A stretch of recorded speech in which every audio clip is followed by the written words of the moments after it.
Hello, আসসালামু আলাইকুম। আমি কোহিনুর জাহান। আমার চ্যানেলের নাম হচ্ছে কুকিং উইথ জাহান কোহিনুর। তো আমি আপনাদের সাথে আজকে শেয়ার করছি গুঁড়া মাছ করলা দিয়ে আলু দিয়ে কিভাবে রান্না করে। প্রথমে আমি আদা ছেঁচে নিচ্ছি। আদা দিব গুঁড়া মাছে। আদা বেটে নিচ্ছি না, কারণ আদা ছেঁচে দিলে ফ্লেভারটা অনেক সুন্দর আসে। তো সাথে থাকছে গুঁড়া মাছ, লবণ, আদা ছেঁচা, ধনিয়া গুঁড়া, মরিচের গুঁড়া, আলু, করলা, তেজপাতা। তো আমি এখন আলু দিচ্ছি ফ্রাই প্যানে। তো ফ্রাই প্যানে আলু দিচ্ছি, করলা দু একটা পড়ে গিয়েছে।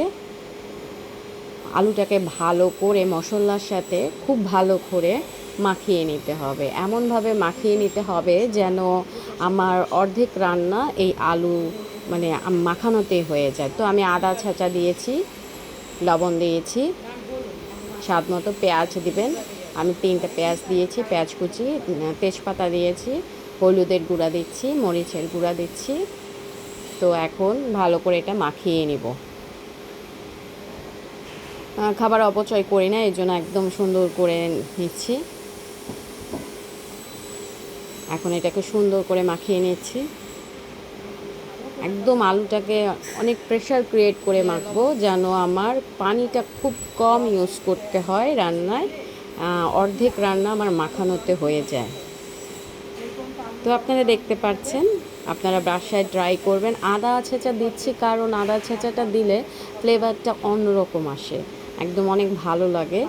আর সবসময় আদা বাটা দিয়ে তো আমরা রান্না করি, আদা ছেঁচা দিয়ে রান্না করি না। এখন আমি তেল দিচ্ছি, তেলের পরিমাণটা কম দিচ্ছি। আমি তেল কম খাই, তেল কম খাওয়াই ভালো, এই জন্য তেলটা একটু কম দিচ্ছি। তা আবার মাখছি তেল দিয়ে সুন্দর করে। যত মাখবেন ততই ভালো রান্না হবে। এখন করলা দিচ্ছি, স্বাদ বাড়বে। করলাটাকে আলতোভাবে নাড়াচ্ছি, কেন করলা তো এমনিতেই তিতা, সবাই খেতে চায় না। তো অল্প একটু করলা দিয়েছি, আমার খুব ফেভারিট করলা। তো আস্তে আস্তে করে মাখাচ্ছি, একদম আস্তে করে আলতোভাবে অনেকক্ষণ মাখাবো। এখন গুঁড়া মাছ দিব, গুঁড়া মাছটাকে আলতো করে মাখাবো। গুঁড়া মাছ এমনিতেই একদম নরম হয়ে যায়, একটু পানি দিলে আরও নরম হয়ে যায়। তো আমি পানিটা খুব কম ইউজ করতে চাচ্ছি, এর জন্যই ভালো করে মাখাচ্ছি। আপনারা বাসায় ট্রাই করবেন এরকম করে রান্না করতে। এটার লুকটা কত সুন্দর লাগতেছে। লবণ দিচ্ছি, আমি এর আগেও 1 চামচ লবণ দিয়েছিলাম। তো আমি একটু লবণ বেশি খাই, এই জন্য লবণ দিয়েছি। আপনারা আপনাদের স্বাদ মতো লবণ ইউজ করবেন, যে যতটুকু খান। আর ঝালের পরিমাণটা আপনারা আপনাদের স্বাদ মতো দিবেন। তো আবার মাখাচ্ছি। আসলে এটা মাখানোর উপরে সব কিছু ডিপেন্ড করে।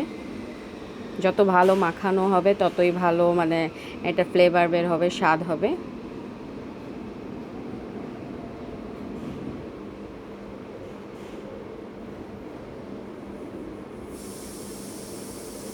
টমেটো ইউজ করিনি।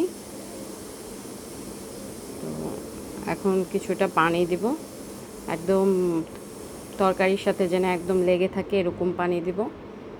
খুব বেশি পানি ইউজ করব না। দেখতে পাচ্ছেন তো, একদম অল্প একটু পানি দিয়েছি। এখন চুলাটা ওপেন করলাম, বসিয়ে দিলাম। লুকটা দেখেন কত সুন্দর একটা কালার আসছে।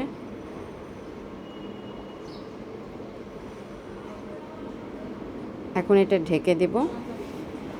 আমার রান্না কমপ্লিট, দেখেন কত সুন্দর হয়েছে। এখন আমি খেতে বসেছি।